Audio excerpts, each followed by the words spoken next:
Ok? Ok. Nossa segunda palestrante é a Camila Isotão, da Universidade Federal de Integração da Latino-Americana, UNILA. Ela vai falar para a gente sobre condições de optimalidade em problemas de controle ótimo discreto. Então, tá. O computador, a tela, é toda sua. Você Então, tem tá, 30 muito minutos, tá bom?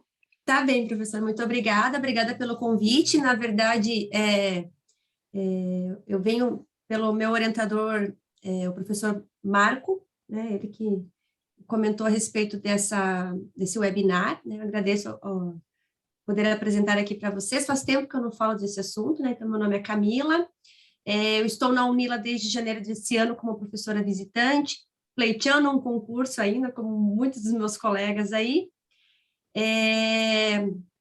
Esse trabalho faz parte da primeira parte da minha tese de doutorado, que eu defendi em 2017, e ele está com um artigo publicado em 2020, lá na Jota. No final, eu vou falar um pouquinho sobre ele, tá?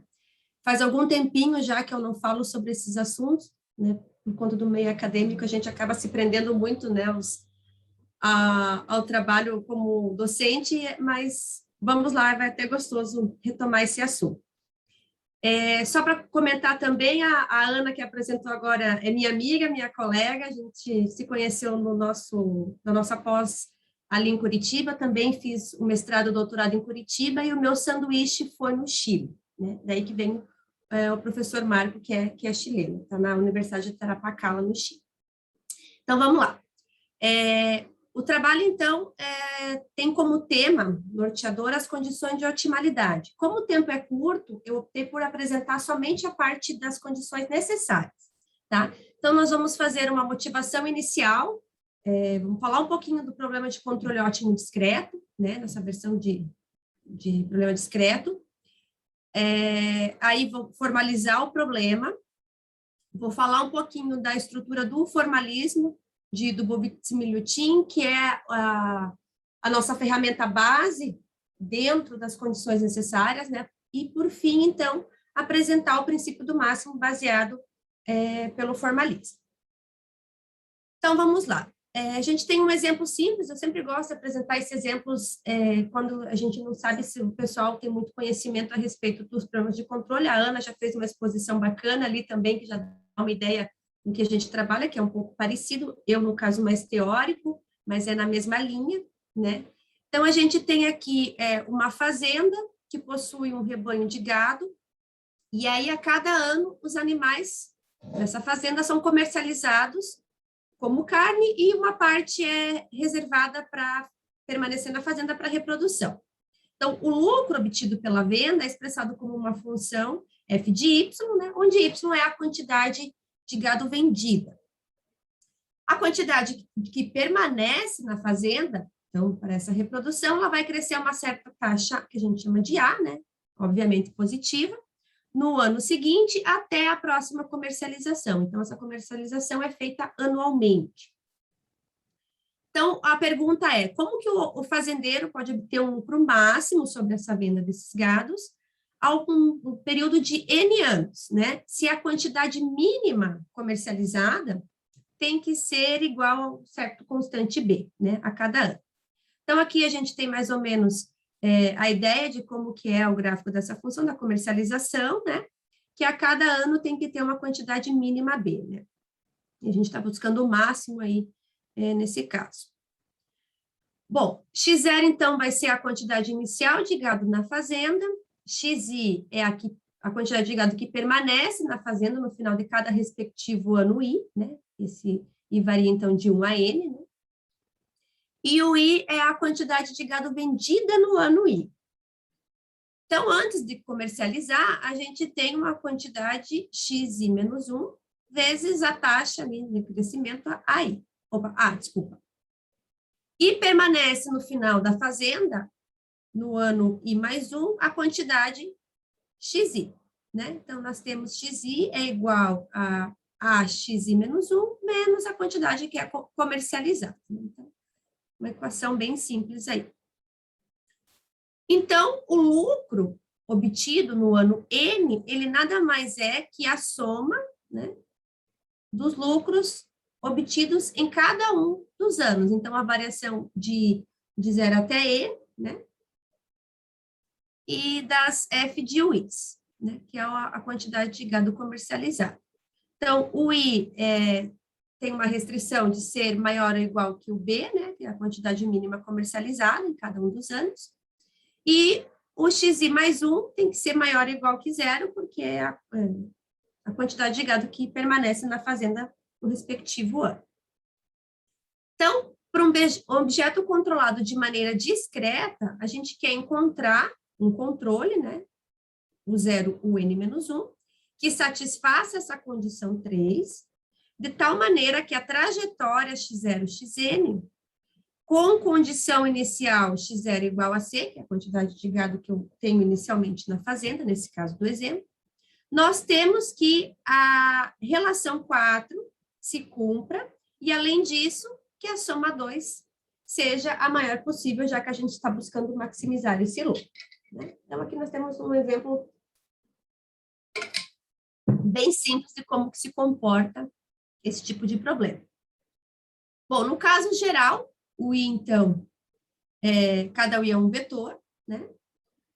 Que a gente define como o controle, como a sequência desses vetores, né?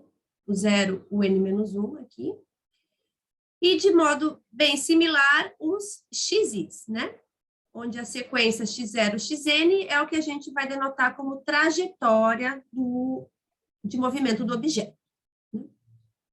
Então, se elegermos um certo controle 5, com a ajuda das relações abaixo aqui, então, eu tenho uma forma de expressar esses x mais 1 através de uma certa função, né, definida entre esses espaços, a gente consegue, então, caracterizar o comportamento subsequente do objeto, né? Então, as condições aqui, essas funções a gente chama de lei de movimento, né, que controla do objeto controlado discreto.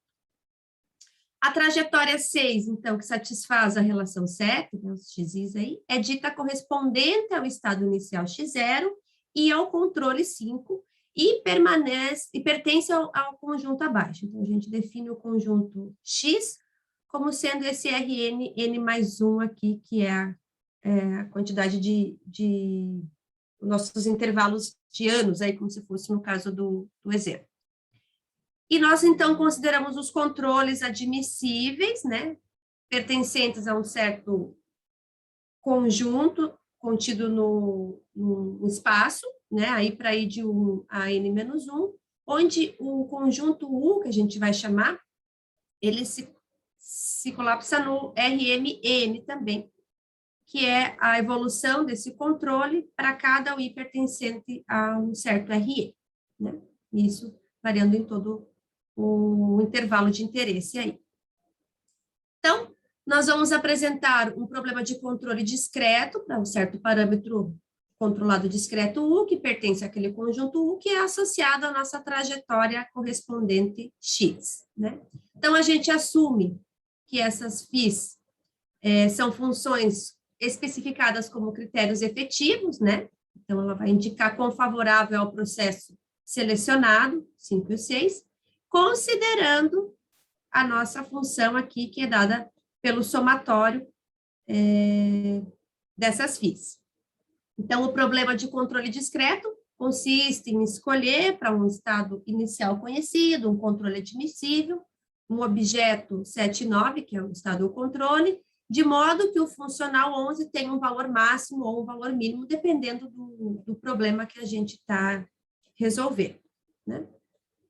Então, esse problema a gente chama de problema fundamental, ele pode ser caracterizado de diversas formas. Eu posso caracterizar ele como um problema com ponto final, uma coordenada de fase livre a outra fixa, um problema com ponto final em movimento, um problema com ponto final fixo, um problema com restrições nas coordenadas de fase.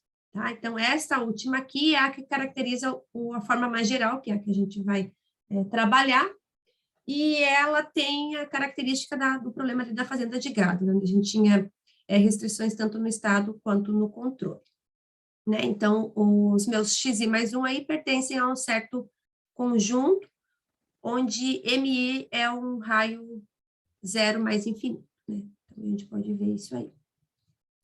E aí nós temos, então, o nosso problema de controle ótimo discreto, que a gente vai chamar de PDC. Então, trataremos o problema do controle ótimo discreto na versão mais geral. Então, aqui a gente tem a formalização geral do problema. Então, minimizagem, né? Por conveniência, o nosso funcional J aqui, que é dado pelas somas das φs, sujeito a uma lei de movimento, há restrições tanto no estado quanto no controle de igualdade e desigualdade, né? E uma condição de contorno aqui para a nossa trajetória. É PCD, eu coloquei PDC, desculpa. Então, aqui nós temos os espaços onde essas funções estão definidas, tá? E o interessante é observar que, do forma como a gente descreveu, todas elas são continuamente diferenciáveis para todo o I. A gente assume ainda algumas certas condições para fazer sentido pertencimento em certos conjuntos aí. Xi, então, é a variável de estado, o I é o nosso parâmetro de controle, 0n aqui entre colchetes, a gente vai identificar como um intervalo discreto da reta real, tá? Onde ele é um valor positivo, representa o número de passos realizados. X, então, sozinho, ele sempre vai estar relacionado com a trajetória, U com o seu controle, e a gente tem algumas observações, né? A primeira é que quando a gente se refere ao par XU, desculpa, a gente está, na verdade, se referindo ao par X0U, né? Já que os outros XIs são obtidos por meio da lei de movimento, né? E nós dizemos, então, que o par XU é um processo factível do problema, se ele satisfaz, obviamente, todas as restrições do problema. E dizemos que ele é um processo ótimo, se num certo X chapéu e chapéu, né? Se o funcional calculado nesse par é menor ou igual que todos os outros processos admissíveis ou factíveis do nosso problema. Então, o que a gente pretende é caracterizar as condições de otimalidade para esse problema, ou seja, a gente vai apresentar o princípio do máximo para problemas desse tipo, né? E para descrever o princípio do máximo, a gente utiliza, então, o formalismo de Dubovitz-Miliutin, tá? Que a gente chama de IDE. Então, o que a gente precisa para conseguir fazer, obter essas condições? Então, primeiro a gente tem que formular o nosso problema de controle ótimo discreto como um problema de programação matemática. Depois a gente tem que determinar os cones envolvidos aqui, que vem lá da teoria de Dubovitz-Miliutin, introduzir uma certa condição de regularidade que é necessária, e, por fim, provar as condições necessárias de otimalidade, né, que é o princípio do máximo, enfim. Então, vamos lá. Então, o primeiro passo é descrever, então, esse problema de controle ótimo discreto como um problema de programação matemática. Então, a princípio, a gente denota o processo factível, né, pertencente a um certo conjunto Q, que é dado por interseção de outros dois conjuntos. O Q1 é um conjunto com interior vazio, né, ele vai estar relacionado com as restrições de igualdade do nosso problema, né? Então, ele é a interseção desses 4 conjuntos. O Q2, ele está relacionado com as restrições de desigualdade, então, ele é um conjunto com interior não vazio, né? Então, aqui nós temos relacionados as outras restrições de desigualdade do nosso problema. Então, nós temos que o processo XU é factível do problema PCD, se e somente se ele pertence a esse conjunto Q que a gente acabou de definir. Então, a gente pode considerar o nosso funcional J de X em 1, lá, que são os espaços onde nós temos as trajetórias e os controles, né, na reta, definida exatamente como a nossa somatória original. H vai ser H de XU, né, essa função definida pelas restrições de desigualdade, né, aqui a gente está fixado num certo tempo, né, e aqui a gente considera fixado somente qual é a restrição que eu estou interessada, então eu tenho todos os tempos aqui descritos, né? E, de mesma forma, a gente faz as restrições de desigualdade, né? Então, a gente chama a G1 e a G2 envoltas nas restrições de desigualdade, que eu represento ou fixado o intervalo, o tempo I que eu estou considerando, ou considerando todos os tempos que eu estou abordando no problema.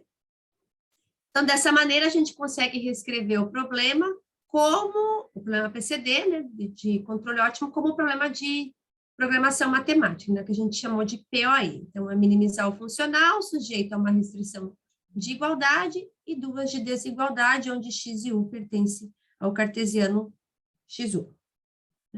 Então, ao conjunto factível, a gente denota por M, que nada mais é que a interseção desses três conjuntos, né, das igualdades e desigualdades.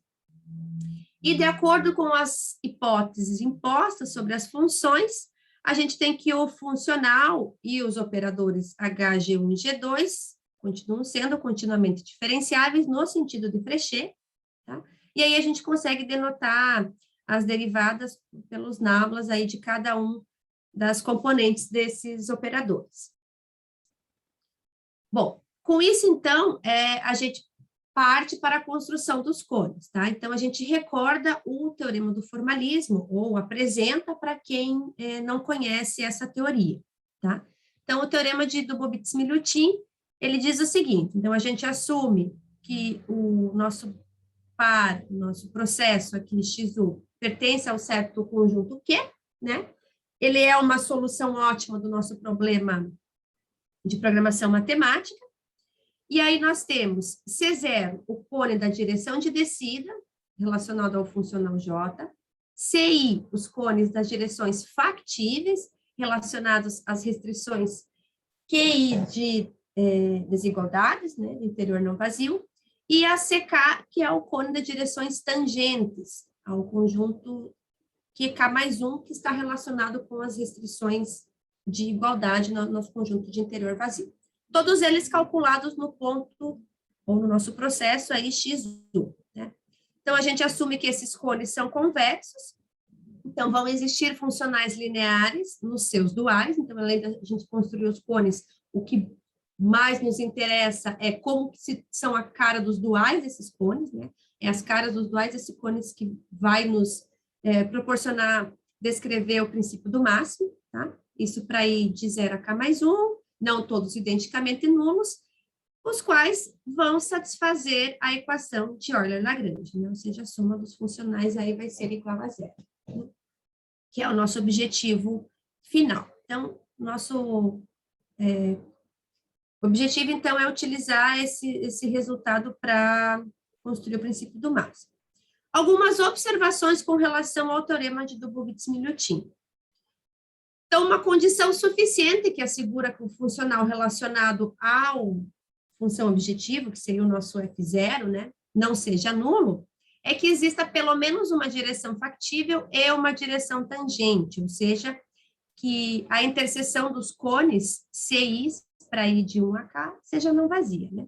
E isso vale, obviamente, para qualquer outra FI que eu queira garantir que seja diferente de 0.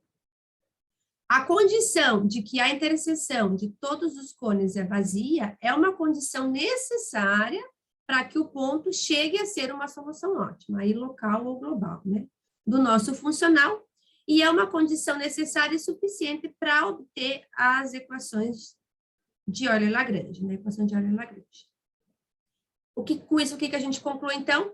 Que o processo é um ponto de mínimo, então, a interseção dos cones é vazia, se isso assim nós obtemos a equação de Euler-Lagrange. E aí, para maior detalhes sobre essas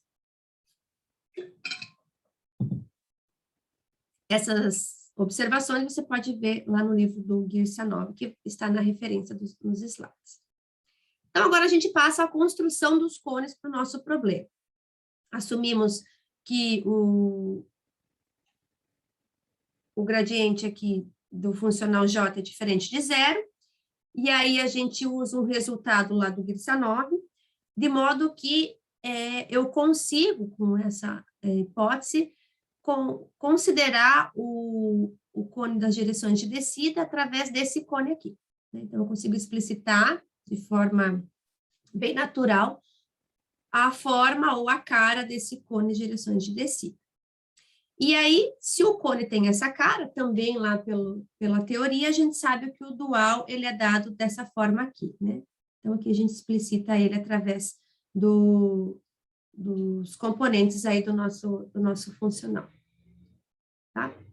Então, a F0, calculada num certo par WV, é dada por essa forma aqui. A gente assume também que o gradiente do operador H aqui é sobrejetivo, né? E aí, pelo teorema de Lusternick, ele também tem uma cara específica, tá?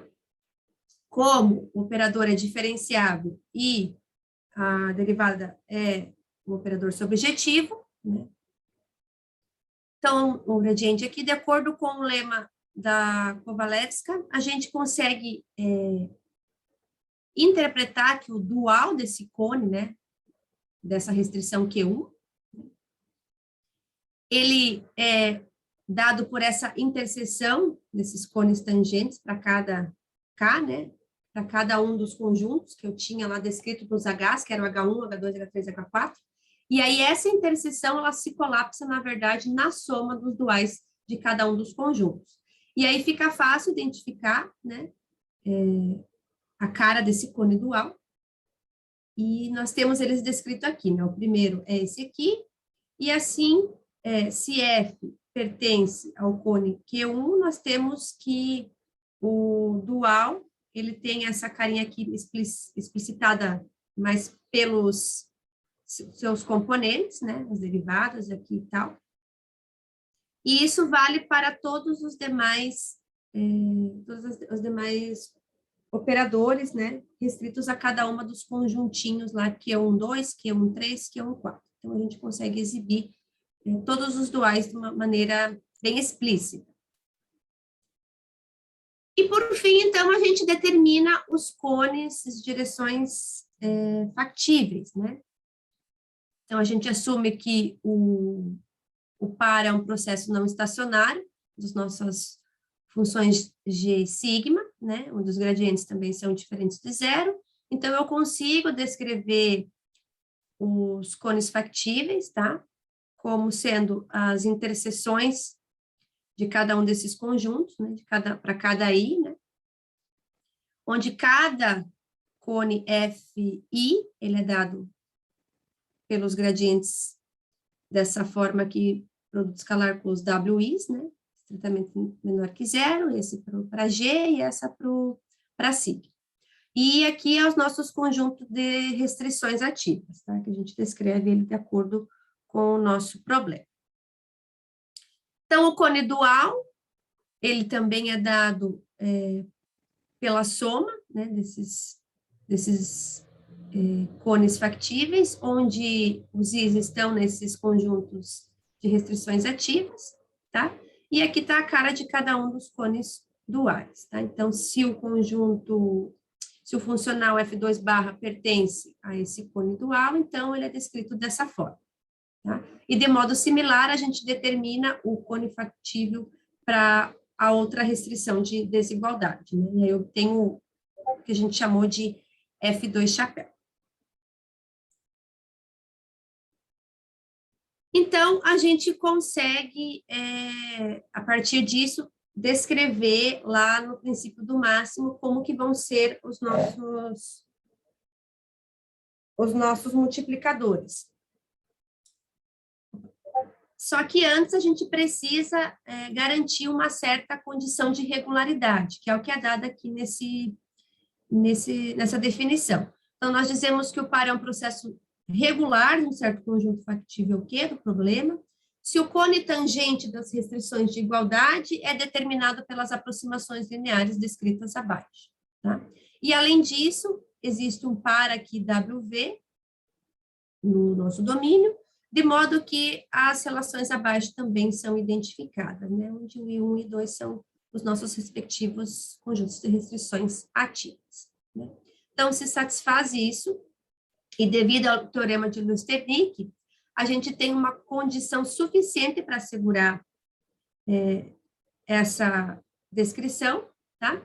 É que o operador seja sobrejetivo. Então, se o operador aqui na H é sobrejetivo, para todo A, B, C e D, então existe um elemento WV, de modo que essa relação é satisfeita. Tá? Assim, as condições 27 e 28 são satisfeitas de modo simultâneo, e aí nós temos, então, que o processo X chapéu e chapéu é, de fato, um processo regular do nosso conjunto Q. Bom, com isso, então, a gente consegue descrever as condições necessárias, ou o nosso princípio do máximo. Então, se X chapéu é um processo ótimo do problema, vai existir esses multiplicadores aqui nos respectivos espaços, né? Lambda 0P diferente de zero, de modo que os meus P's vão ter essa cara aqui, tá? Dados pela Hamiltoniana, ali, a gradiente da Hamiltoniana. Aqui nós temos as condições de folgas complementares relacionadas. E, como eu comentei aqui, onde o HI vai ser a nossa Hamiltoniana do problema PCD. Tá? Então, a gente consegue exibir todos os multiplicadores e descrever, então, o princípio do máximo para esse tipo de problema. E como que a gente mostra esse resultado? Então, a ideia da prova é que se o processo é um processo ótimo... Ai, desculpa, gente, errei na hora de traduzir para o português. Então, se o gradiente do funcional objetivo é zero, as condições são trivialmente verdadeiras, né? Se o processo não é um processo regular, nós temos duas situações. A primeira delas é que o conjunto, o nosso cone tangente, é diferente do núcleo do operador na H, tá? E neste caso ele não é sobrejetivo, ou seja, o núcleo do operador adjunto não é nulo, então vão existir esses psis estrela dado pelos 4 elementos diferente de zero, de modo que eu consiga ter a igualdade aqui com zero na multiplicação no produto, né? Onde cada um dos psi1, psi2, psi3, psi4 são todos não nulos. E aí também a gente consegue garantir que as condições do teorema são satisfeitas, né? Aí basta considerar esses valores lá nos multiplicadores. A segunda condição é que o cone tangente é dado pelo kernel do operador, mas não existe um WV satisfazendo 27. Né? Então, como o cone tangente é dado pelo kernel ali do operador, então os WVs pertencentes a esse cone pertencem a esse cone, e isso implica que essas relações são válidas. Então, a única coisa lá da relação 27 que não satisfeita é essas duas condições aqui relacionadas às restrições ativas. Tá? Assim, a gente observa que o processo é um processo estacionário de G ou sigma, né? Portanto, novamente, as condições são trivialmente verdadeiras, basta considerar os nossos multiplicadores com essas caras aqui, tá? Aqui o Mi1 e o Mi2, que estão relacionados aqui com a G e com a sigma, que tem que ser maiores ou iguais a zero. Para finalizar, então, o caso não regular, a gente tem ou por 1 ou por 2, que a interseção dos cones é diferente do vazio. Então, isso implica, usando o teorema de Dubovitz-Miliutin, que a soma de F1, F2 barra F2 tio é zero, ou seja, o funcional relacionado à função objetivo é nulo, né? Então, nosso multiplicadorzinho aqui, lambda zero, que está relacionado a ele, é igual a zero. Tá? O último caso, então, que a gente precisa considerar, que é o que é mais formal, né, que a gente utiliza, de fato, o teorema, é quando o gradiente aqui é diferente de zero e o processo agora, então, é um processo não estacionário de G e de sigma, onde o operador é um operador subjetivo, né? É o último caso que nos resta analisar. Bom, neste caso, os cones de descida, tangente e factíveis, que a gente definiu antes, eles vão ser convexos. Então, a gente pode utilizar o teorema 2 para garantir a existência dos funcionais, né, que eu juntei o f barra e o f til num funcional f2, tá? Só para ficar mais enxuto. Não todos identicamente nulos, de modo que a equação de Euler-Lagrange é satisfeita, ou seja, a soma aqui vai ser igual a zero. Nós vamos ter, então, a descrição da equação de Euler-Lagrange, neste caso, né, utilizando o teorema de Dubowitz-Miliutin. E aí, a gente, com alguns algebrismos, consegue reescrever isso através das descrições dos cones, né, onde esses funcionais estão inseridos, por meio dessa soma aqui, tá? Então, a gente só reescreveu o que cada um dos funcionais representa e a gente obtém esse somatório. Então, quando a gente considera os casos dos WV sendo W0 ou 0V, usando as propriedades dos operadores adjuntos, a gente chega, a partir disso, exatamente nas condições do teorema, que são a descrição de cada um dos multiplicadores aqui. E com isso, então, a gente encerra a parte de condições de princípio de base, né?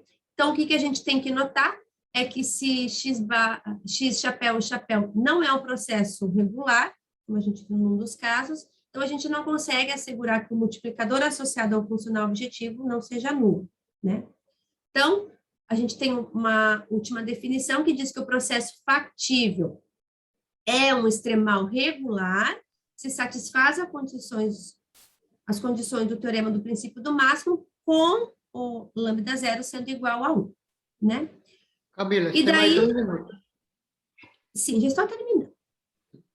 Segue imediatamente que o x chapéu é um processo ótimo, se satisfaz as condições de regularidade, então ele vai ser um processo extremal regular, né? A gente diz que o processo é extremal regular quando ele satisfaz essas condições de otimalidade com o multiplicador do funcional objetivo diferente de zero, né? Que a gente pode colocar igual a 1. Então, como eu comentei, a apresentação se baseia num artigo nosso publicado na Jota, no começo do ano passado, tá? Então, lá eu coloquei no título condições de otimalidade, mas eu apresentei só a parte das condições necessárias. No artigo a gente também tem as condições suficientes, tá? A gente implica por impõe algumas certas condições, aí a gente consegue sacar, né, essas condições suficientes. E a continuidade do trabalho, né? Então, a gente está a vias de fechar o caso multiobjetivo, né? Dessa parte de princípio do máximo, né? Considerando um funcional multiobjetivo aí. Aí, nós também temos ideia de trabalhar com análise de sensibilidade, problemas de controle discreto, que seria o próximo trabalho, e alguma coisa não regular. Eu tenho um colega meu que trabalha em uma outra linha um pouco próxima, né? Também com essa questão da não regularidade, então também seria uma possibilidade. Aí aqui nós estamos com as principais referências, né? O Gilshanov, que é o que eu mais comentei, o Marinkovic, que é o que deu o início, né? No insight do nós trabalharmos com esse tipo de problema. E era isso. Pessoal, então, muito obrigado. Nós estamos com a tarde bem abençoada, né? Com outra palestra bonita. E parabéns, viu? Quero só saudar o meu professor, o professor Richard, foi meu professor da graduação, faz tempo que eu não vejo ele, agora está aqui no congresso. Você estudou onde? Como professor? Você estudou onde? Fez graduação? Eu estudei na UTF-PR do campus de Pato Branco. Ah. Pessoal, então, eu vou abrir o microfone para perguntas e questionamentos aí.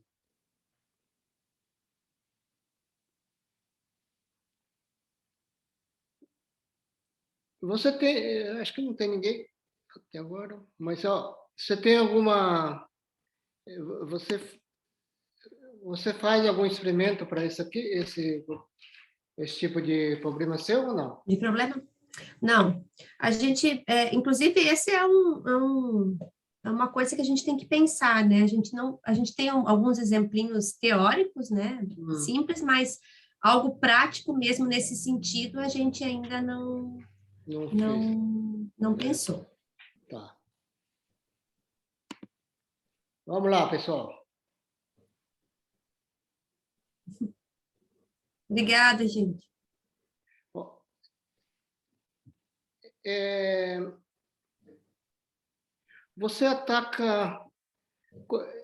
Você, você tem um funcional de um Lagrange, né? Assim, Isso, é isso.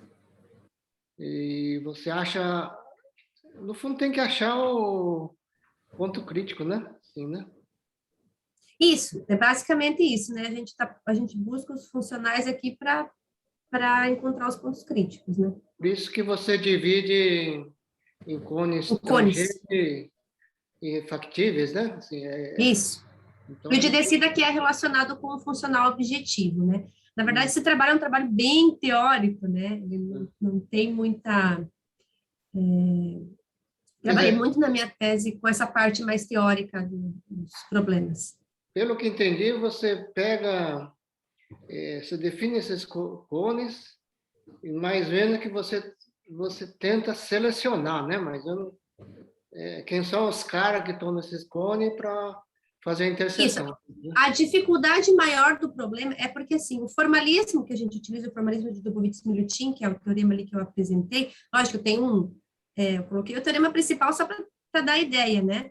Hum, Mas ele tem toda a construção dos cones envolvidas, mas quando você consegue definir esses cones, e principalmente os duais desses cones, que é onde vão estar esses funcionais aí que vão descrever os multiplicadores, de fato, está tudo pronto. Então, o trabalho maior é definir os cones e os seus duais. Então, aí que mora o X da questão. Dependendo do problema, a gente leva muito tempo. Eu levei uns bons par de meses para conseguir construir os cones, né? Esse é o trabalho principal, E mais árduo. essa construção é na raça mesmo. É na raça mesmo. Se constrói na É, a raça. gente, Não a tem gente, a gente, algoritmo, não tem não, algoritmo. é teórico, né? A gente tem Hum, algumas condições que a gente tem que impor e a gente vai tentando relaxar as hipóteses sobre os funcionais envolvidos para tentar construir a coisa de uma maneira mais abrangente, né? tá bom. Vamos lá, pessoal. Tem mais pergunta?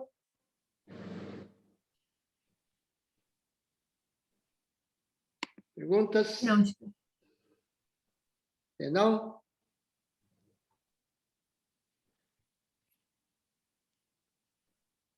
Então, Camila, muito obrigado pela eu que presença, agradeço a muito obrigado pela participação. excelente palestra, tá? E dá um abraço no Marco. Marco é meu Pode amigo. deixar, pode deixar. Inclusive, eu não sei se ele falou que estava tentando entrar e não conseguiu. É, tá bom. Dá um abraço nele. Pode Ok. deixar.